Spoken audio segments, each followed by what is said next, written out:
అందరికీ నమస్కారాలు. Please subscribe Partha tech channel, like it and share it. AP zonal వారీగా కొత్త ఎండిఎం మెనూలు 2025 డొక్క సీతమ్మ మధ్యాహ్న బడి భోజనం ఈ విద్యా సంవత్సరం చివరి వరకు ట్రయల్ రన్గా జోనల్ వారీగా మెనూ అమలు చేయడం గురించి కొన్ని సూచనలు జారీ చేయబడ్డాయి.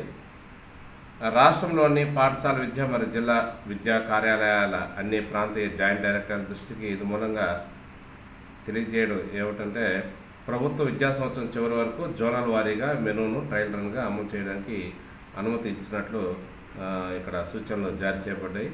అవి జోనల్ వారీగా ఏ ఉన్నాయో మనం చూద్దాం. ఇప్పుడు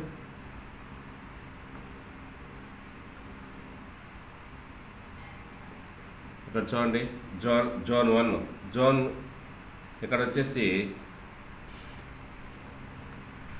జోన్ 1లో శ్రీకాకుళం, పార్వతీపురం, మన్యం, విజయనగరం, విశాఖపట్నం, ఏఎస్ఆర్, అనకాపల్లి ఈ జిల్లాల్లో అంటే జోన్ 1 కిందకు వస్తాయి. సో 6 రోజులు సోమవారం, మంగళవారం, బుధవారం, గురువారం, శుక్రవారం, శనివారం ఏవేవి పిల్లలకు అందజేయాలనేటువంటిది మధ్యాహ్న భోజనం కింద పథకం కింద ఇక్కడ పేర్కొనడం జరిగింది. మీకు ఈ వీడియోలో స్పష్టంగా కనిపిస్తుంది. నెక్స్ట్ జోన్ 2లో వెళ్దాం. జోన్ 2లో చూసినట్లయితే కాకినాడ, ఈస్ట్ గోదావరి, కోనసీమ, ఏలూరు, వెస్ట్ గోదావరి, కృష్ణా, ఎన్టీఆర్ జిల్లాలు వస్తాయి జోన్ 2 కిందకి.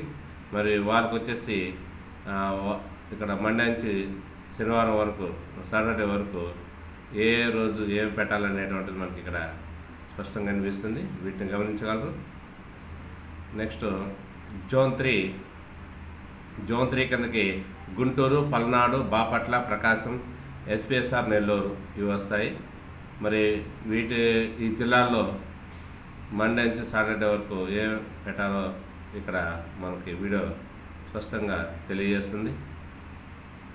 నెక్స్ట్ జోన్ 4 కిందకి తిరుపతి, చిత్తూరు, అన్నమయ్య, వైఎస్ఆర్ కడప, శ్రీ సత్యసాయి, అనంతపురం, కర్నూలు, నంద్యాల జోన్ 4 కిందకి వస్తాయి. ఈ జిల్లాల్లో మండే నుంచి సాటర్డే వరకు ప్రతిరోజు ఏ పిల్లలకు అందజేయాలనేటువంటిది ఇక్కడ మనకి తెలియజేస్తున్నారు. వీటిని కూడా మీరు గమనించగలరు. కాబట్టి ఇక్కడ జోనల్ వారీగా మెనూ ఏ విధంగా అందజేయాలనేటువంటి ఏమేమి పెట్టాలి విద్యార్థులకు అనేటువంటిది ఇక్కడ తెలియజేస్తున్నారు. సో దీని ప్రకారంగా మార్చి 1 నుంచి 2025 మార్చి 1 నుంచి ఈ విద్యా సంవత్సరం చివరి వరకు ట్రయల్ రన్గా వీటిని అమలు చేయాలని సూచనలు విద్యాశాఖ వారు జారీ చేయడం జరిగింది. Please subscribe Partha tech channel, like it and share. Thank you.